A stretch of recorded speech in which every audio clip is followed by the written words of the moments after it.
په دې کرونا ورځو کې چې کله د اکسیجن مسله وه د ساه اخیستلو دپاره کوم خلکو ته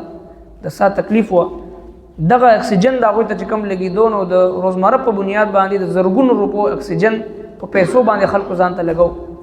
سلنډر ورته پروت و د هغې په ذریعه باندې ورته اکسیجن لګو او عام معمول کې مونږ او تاسو ته الله تبارک وتعالی دا نعمت داسې راکړی دی بغیر د څه تکلیف نه بغیر د مشقت نه دغه نظام زمونږ او ستاسو د بدن د انسان دا وجود چې دی وفي انفسکم افلا تبصرون د انسان په دې بدن کې د الله رب العالمین په خپله د قدرت یو لویه کارخانه ده د هر انسان دا بدن د د سترګو د نظام د د زړه نظام د د وینې نظام نظام انهضام د د معدې نظام هر یو عضو د انسان دا په خپله د الله جل شانه یو لویه کارخانه ده وفي انفسکم افلا تبصرون رب کائنات استاسو په وجود کې دنه زما د توحید دلایل موجود دي نو چې کله انسان په دې نعمتونو باندې الله شکر ادا کی نو الله تبارک وتعالى فرمایي چې كذلك نصرف الآيات لقوم يشكرون د قران کریم د آیتونه بار بار موږ هغه خلکو لپاره بیانو چې کوم شکرګزار بندگان دي اعوذ بالله من الشیطان الرجیم بسم الله الرحمن الرحیم والبلد الطيب يخرج نباته بإذن ربه والذي خبث لا يخرج إلا نكدا كذلك نصرف الآيات لقوم يشكرون صدق الله العظيم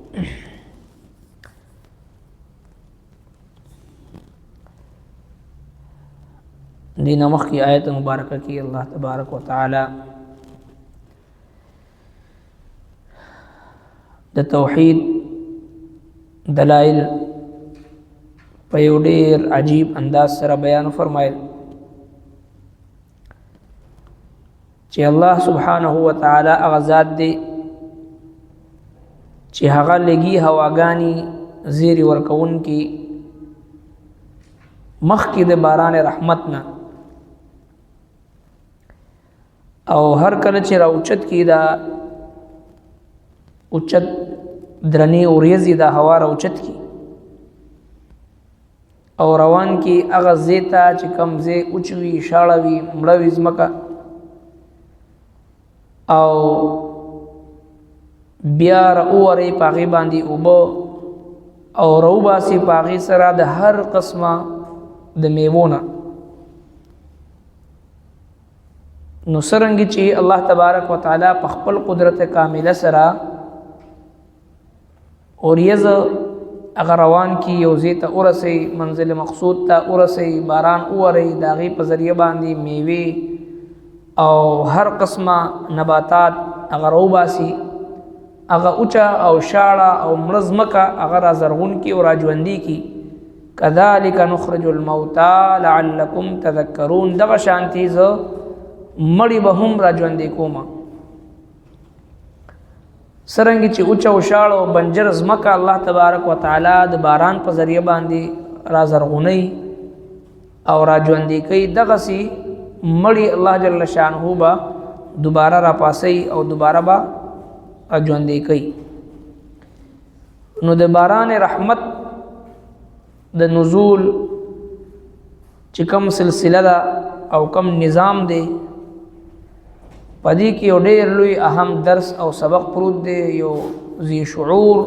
انسان د پاره چې دا سه معمولی او ورکوټي نظام نه دی بلکې ډېر لوی سطح باندې دی پسې د الله تبارک وتعالى قدرت کار فرماره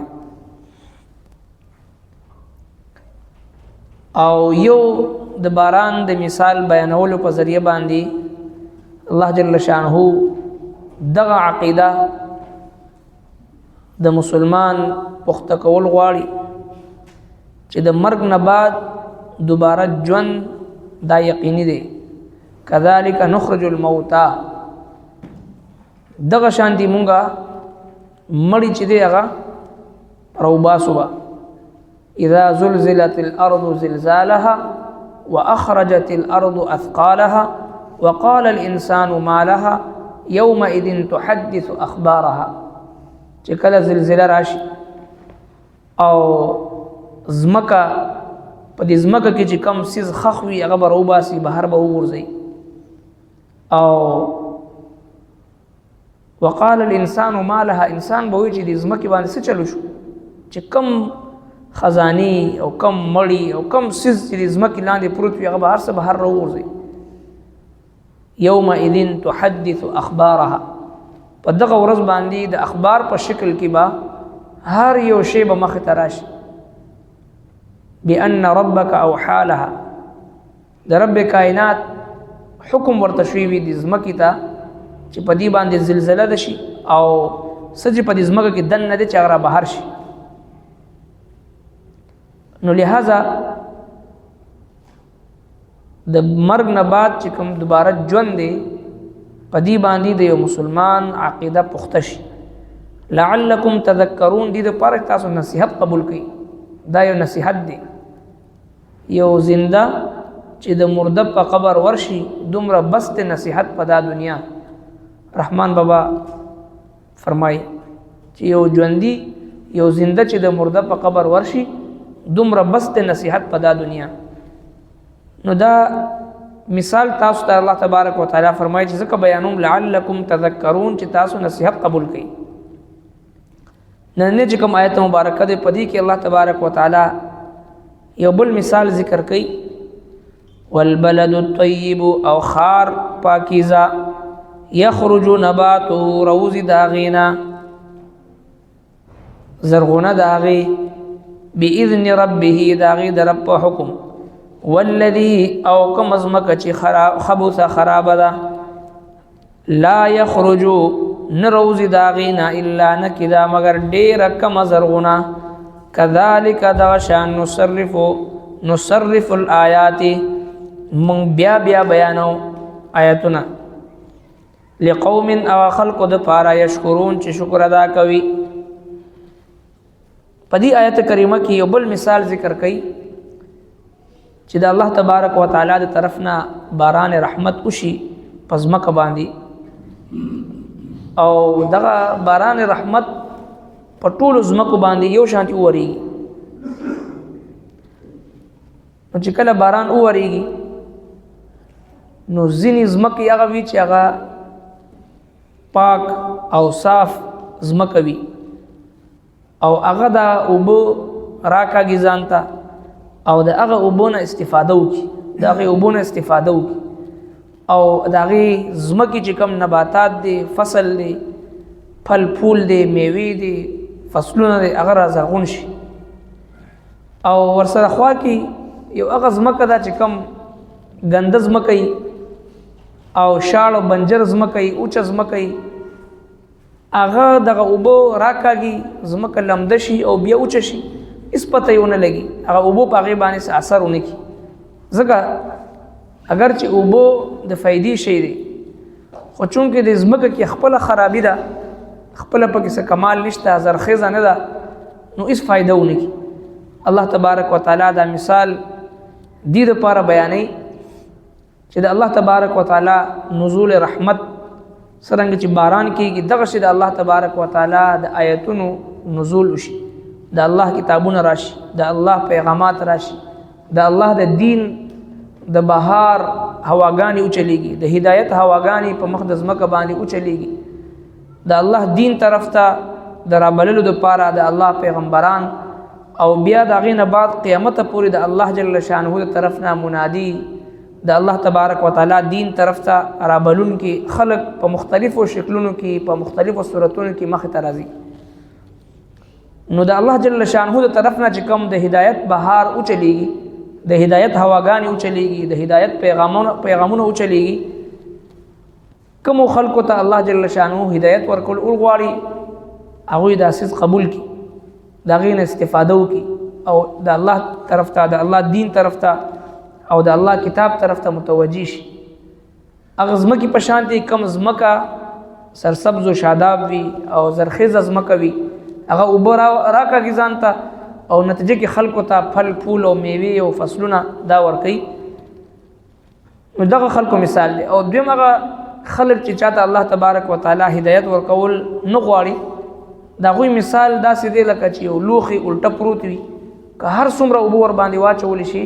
نو هغه دغه نه بره نه تیر شي توی شي خو هغې ته څه فایده نه ورکوي.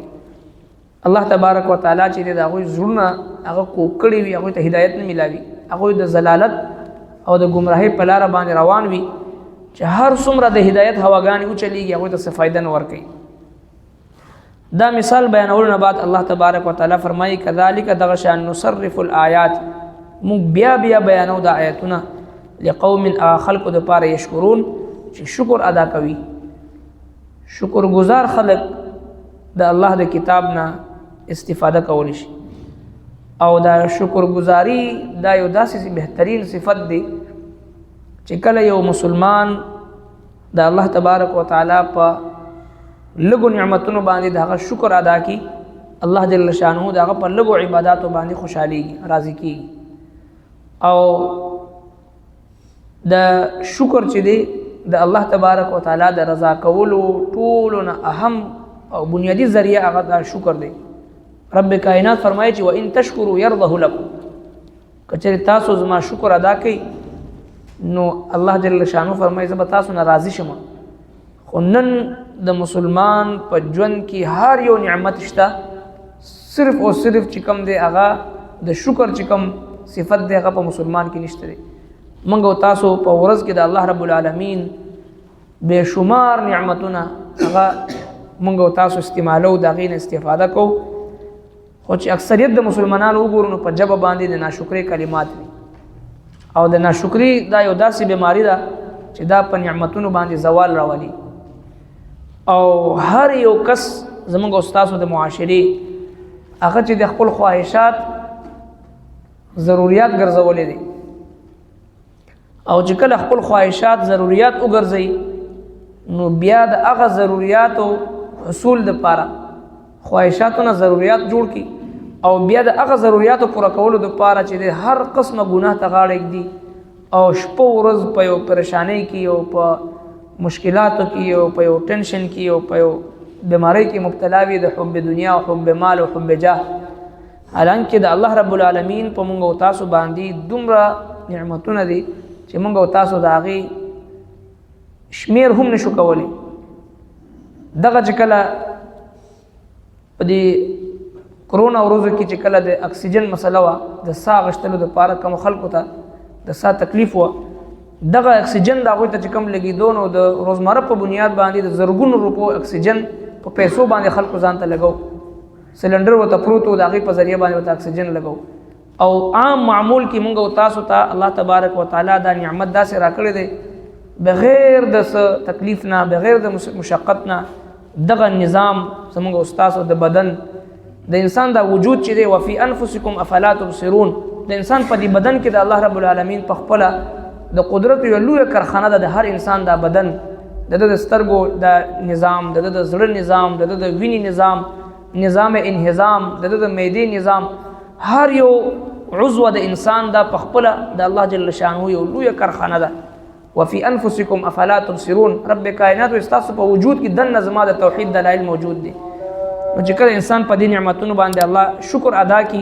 نو الله تبارک وتعالی فرمایي چې کذالک نصرف الآیات لقوم یشکرون. د قرآن کریم د آیتونه بار بار موږ هغه خلکو دپاره بیانو چې کوم شکر گزار بندگان دي.